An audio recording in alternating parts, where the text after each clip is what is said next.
The first time Dr. Margaret Chen stepped into the Riven family compound in rural Appalachia, she noticed something that made her blood run cold. The children playing in the dirt weren't making any sounds. No laughter, no crying, just silence. And when one of them turned to look at her, she saw eyes that didn't blink the way human eyes should. That was October 1987, and what she documented over the next 6 months would be sealed in medical records that wouldn't see daylight for nearly 2 decades. By the time those files were finally leaked, 3 of the doctors who had examined the Riven children had died under circumstances that were never fully explained. What Margaret discovered in those mountains wasn't just a family with genetic abnormalities. It was evidence of what happens when the same bloodline folds in on itself for nearly 200 years, creating something that existed in the gray space between human and something else entirely. Before we go deeper into this disturbing tale, if you're fascinated by the darkest corners of human history and the mysteries that still haunt us today, make sure to hit that subscribe button and turn on notifications. We bring you the stories that others are too afraid to tell, the cases that were buried for good reason, and the truths that challenge everything we think we know about the boundaries of human existence. And if this story sends chills down your spine, let me know in the comments below. Now, let's descend into the nightmare of the Riven family. The Riven family history begins in 1803, when Ezekiel Riven and his wife Sarah settled in a remote hollow in what would later become West Virginia. They were part of a religious sect that had splintered from the Quakers, following a charismatic preacher named Josiah Blackwood, who claimed to have visions of a pure society untainted by the corruption of the outside world. Blackwood's teachings were simple and absolute. The faithful were chosen by God. The outside world was diseased, both spiritually and physically, and intermarriage with outsiders would corrupt the divine blood that flowed through the veins of the chosen. When Blackwood died in 1809, supposedly at the age of 112, though records suggest he was closer to 70, his followers had already established 3 separate compounds deep in the Appalachian wilderness. The Riven family compound was the most isolated of all. Ezekiel and Sarah had 9 children. 6 survived to adulthood. In 1821, their eldest son Jacob married his sister Ruth. This wasn't done in secret or shame. According to the journals kept by the family, which were eventually confiscated by state authorities, this union was celebrated as a fulfillment of Blackwood's prophecy. The pure would marry the pure. The chosen bloodline would remain uncontaminated. Jacob and Ruth had 11 children. 8 survived past infancy, which was actually considered a good rate for the time. Parish records from a traveling minister who visited the compound in 1834 described the children as unusually quiet and pale, with a tendency to avoid direct sunlight. The minister noted that several of them had difficulty speaking, though whether this was due to physical abnormality or simple lack of socialization was unclear.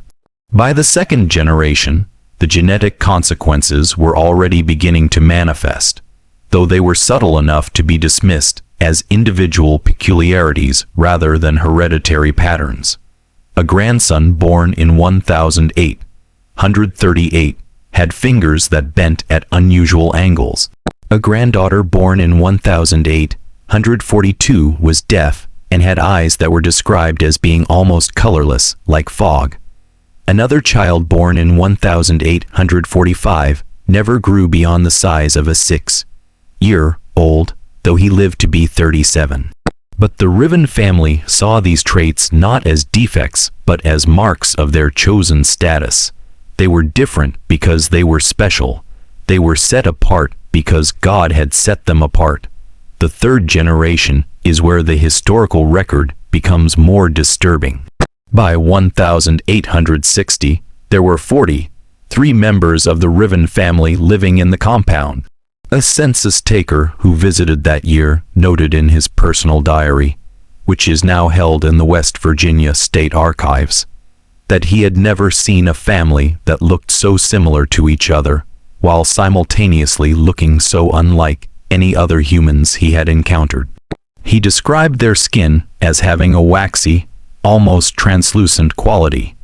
He noted that many of them moved with a shuffling gait, and that several appeared to have difficulty understanding simple questions.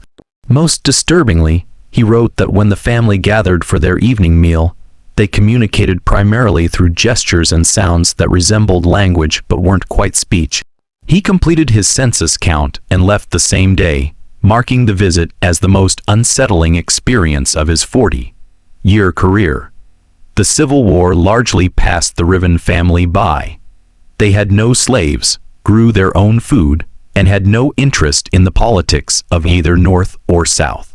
A Confederate deserter who stumbled upon their compound in 1863, while fleeing through the mountains, wrote a letter to his wife describing his 3-day stay with what he called the strangest collection of human creatures he had ever witnessed. He mentioned children with limbs that seemed too long for their bodies. He described a woman who appeared to be in her 20s, but moved like someone in their 80s. He talked about a man whose head was shaped wrong, elongated in a way that made his profile look almost animal. The deserter concluded his letter by saying he would rather take his chances with Confederate search parties than spend another night among the Riven clan. By the fourth generation, around 1880, the physical and mental degradation had accelerated. Infant mortality had skyrocketed. Of the 23 children born between 1875 and 1885, only 9 survived past their 5th birthday. But those who did survive showed increasingly severe abnormalities. There are photographs from this period, seized during a later investigation, that are still kept under restricted access in medical archives. Those who have seen them describe children with faces that are subtly wrong in ways that are difficult to articulate. Eyes spaced too far apart or too close together. Mouths that don't quite close properly. Ears set at strange angles. And in every photograph, that same vacant, distant expression, as if the children were looking at something no one else could see. The Riven family had by this point developed their own mythology to explain their differences.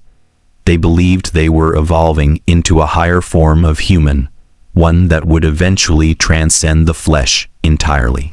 The physical abnormalities were seen as the shedding of crude earthly forms. The mental difficulties were interpreted as a turning away from worldly concerns toward divine contemplation. They had created a complete ideological framework that transformed every symptom of genetic collapse into evidence of spiritual advancement. The 5th generation, born roughly between 1900 and 1920, is when outside authorities began to take notice. A teacher who attempted to establish a school in the region in 1907 reported that several Riven children appeared to be severely disabled and should be evaluated by medical professionals. Her report was filed and forgotten. In 1913, a doctor making rounds through the mountain communities encountered a Riven family member in town and was so disturbed by the individual's appearance and behavior that he contacted the state health department. An investigator was sent but was turned away at the compound gates. The family claimed religious exemption from any government interference. Without evidence of immediate harm, the investigator had no legal authority to press further. But the incidents kept accumulating. In 1921, a Riven child was found wandering alone 12 miles from the compound. When authorities tried to return the child, they discovered that the family had 27 members living in conditions of extreme squalor. The children showed signs of severe malnutrition and possible abuse. But when social workers tried to remove the children, The family produced documents claiming their lifestyle was protected under religious freedom laws. A judge, uncomfortable with the constitutional implications and lacking clear evidence of criminal activity, ruled in the family's favor. The children stayed. The sixth generation, born between 1925 and 1950, lived through a period when the outside world was changing rapidly, but the Riven compound remained frozen in its own timeline. By this point, the gene pool had been so restricted for so long that every member of the family was related in multiple ways. Cousins who were also siblings, uncles who were also grandfathers. The family tree had become less of a tree and more of a closed loop, folding back on itself again and again. The genetic consequences were now impossible to ignore even by the family's own standards. Children were being born with severe physical deformities, cleft palates, club feet, organs that didn't develop properly, and increasingly, mental disabilities so profound that many family members were essentially non-verbal and non-responsive. In 1956, a fire broke out in one of the compound buildings. Local firefighters who responded found conditions that shocked even hardened rural emergency workers. More than 30 people living in a structure designed for perhaps 10. No running water, no electricity, waste being disposed of through a hole in the floor. And the people themselves, children and adults, who ranged from mildly unusual to severely deformed, all watching the firefighters with expressions that conveyed neither fear nor curiosity, but something closer to complete incomprehension. A report was filed with state social services, but once again, the legal protections around religious communities prevented any forceful intervention. It was the seventh generation that finally brought the full horror of the Riven family into the light. By the 1970s and 1980s, the genetic damage had reached a critical threshold. Children were being born with conditions that doctors had rarely if ever encountered outside of medical textbooks on the most extreme genetic disorders. There were children with cranial abnormalities so severe that their skulls hadn't fully closed. There were children with skeletal deformities that made normal movement impossible. There were children with such profound cognitive impairments that they couldn't feed themselves or recognize their own family members. Dr. Margaret Chen's involvement began almost by accident. She was a geneticist working on a study of isolated populations in Appalachia, looking at genetic drift and founder effects in communities that had remained relatively closed for generations. A colleague mentioned the Riven family as a possible subject for her research. When Margaret first wrote to the family requesting permission to conduct genetic testing, she expected to be refused.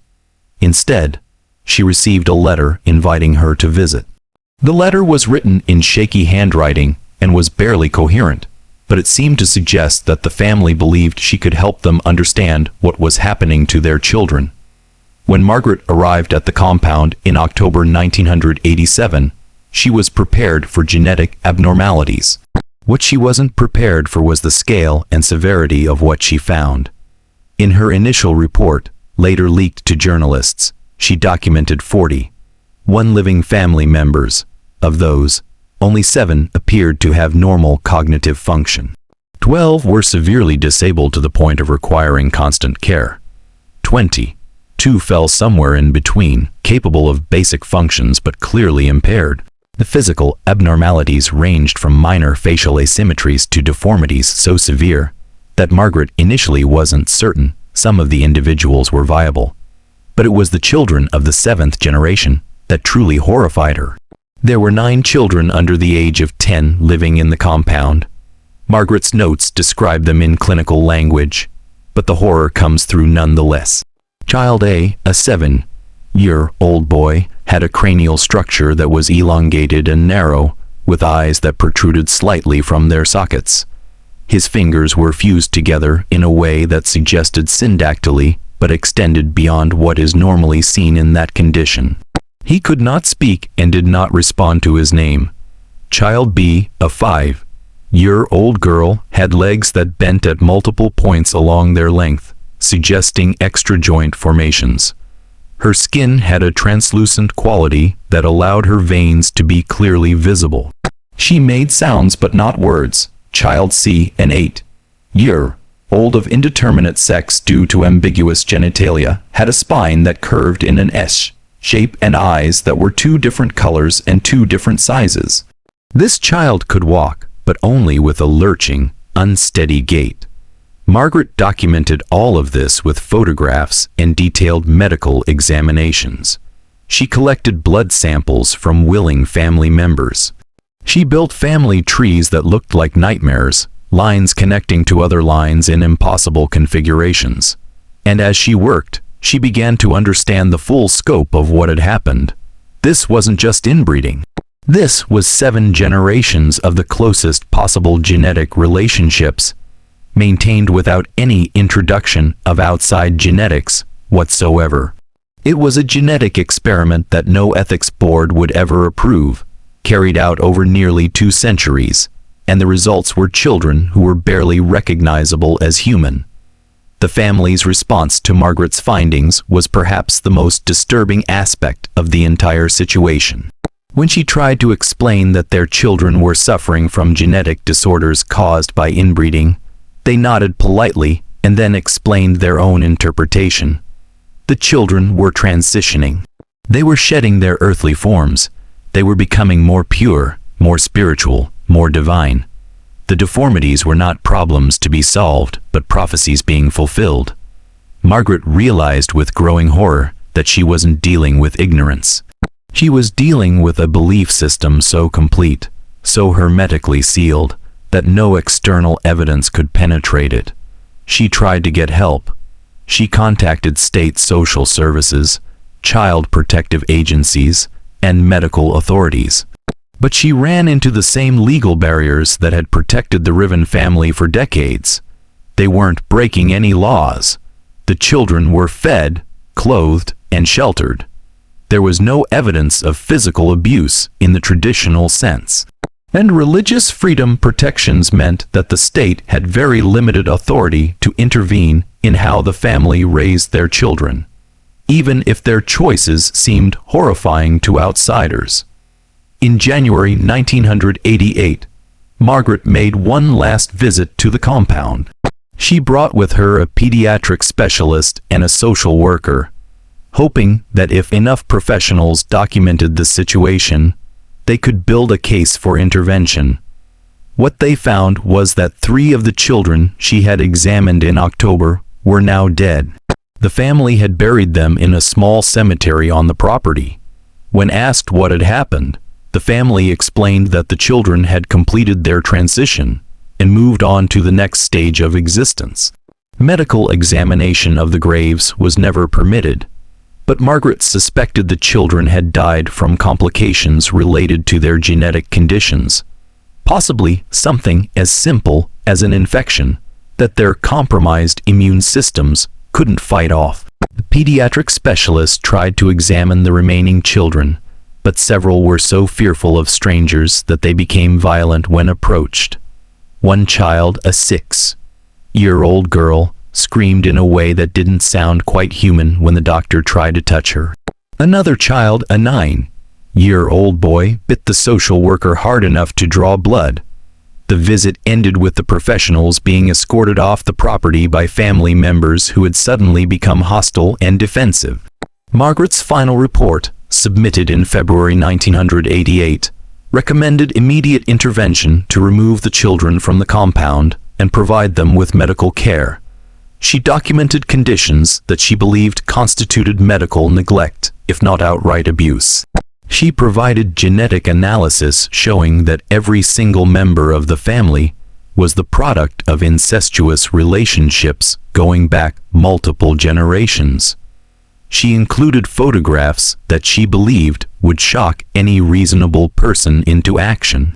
The state's response was to classify the report as sensitive medical information and restrict its access.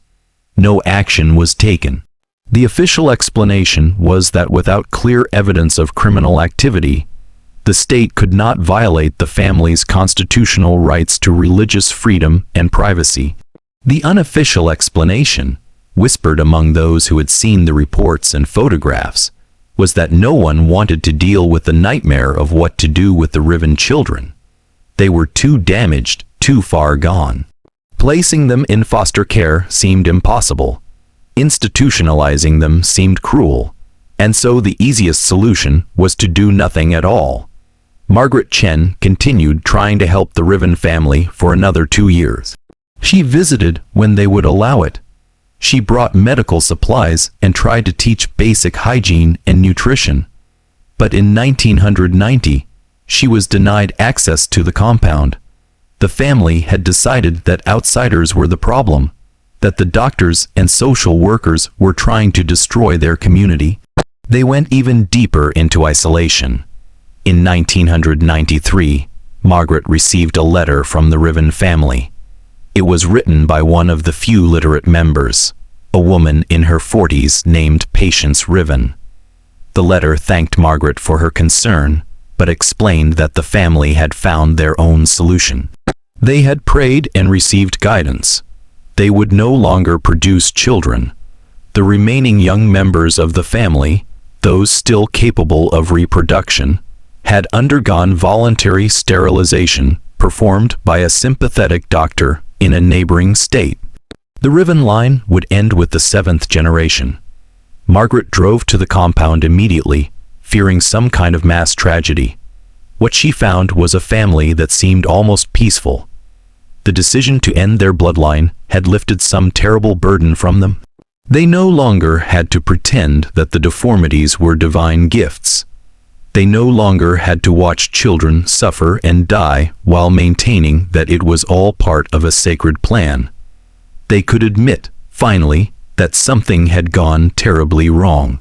The last of the Riven children died in 2004. Her name was Hope, and she was 16 years old.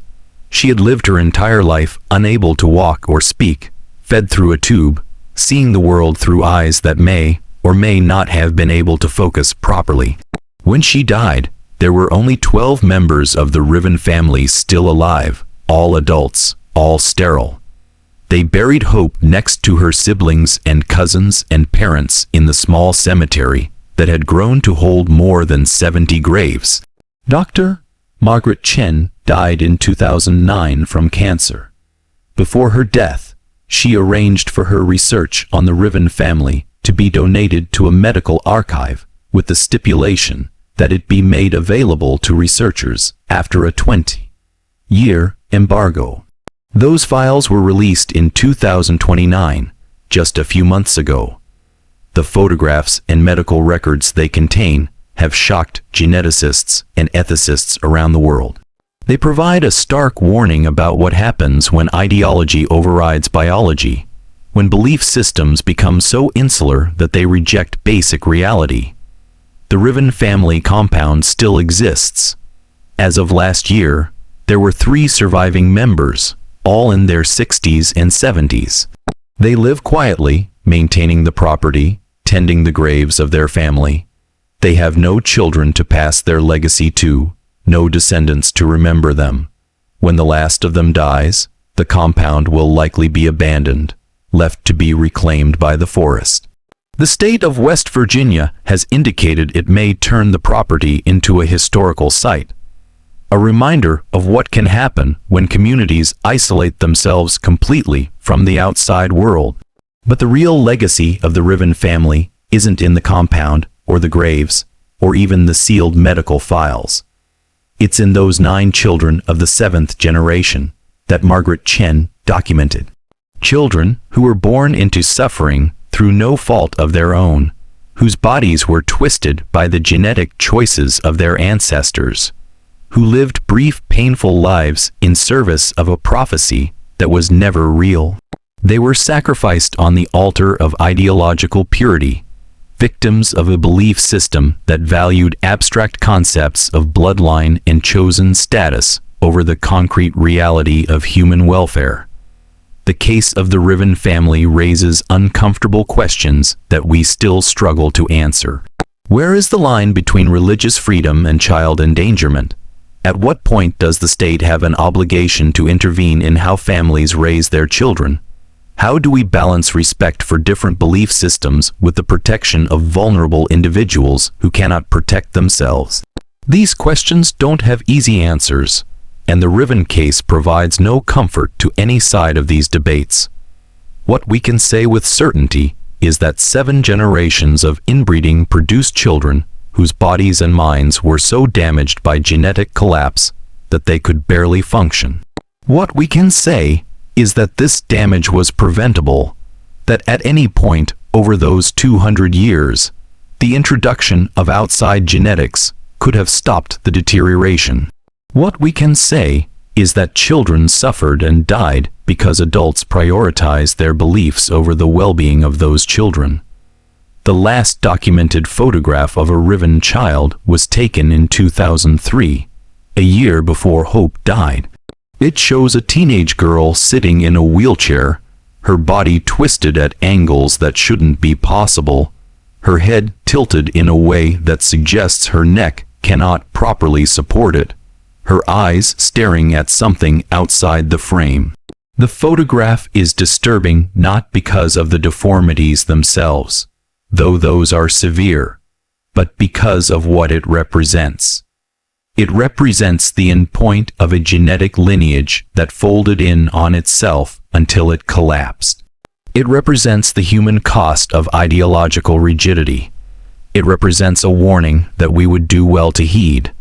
The Riven family believed they were creating something pure and special. Instead, they created suffering. They believed they were following divine guidance. Instead, they were following a path that led to genetic devastation. They believed their children were evolving into something higher. Instead, their children were devolving into something barely viable. And by the time reality could no longer be denied, 7 generations had already paid the price. If you found this story as disturbing and thought-provoking as I did researching it, please share it with others. These are the stories we need to remember, the warnings we need to heed. Subscribe for more deep dives into the darkest corners of human history. And let me know in the comments what case you'd like me to cover next. Until then, remember that isolation and certainty can be the most dangerous combination of all.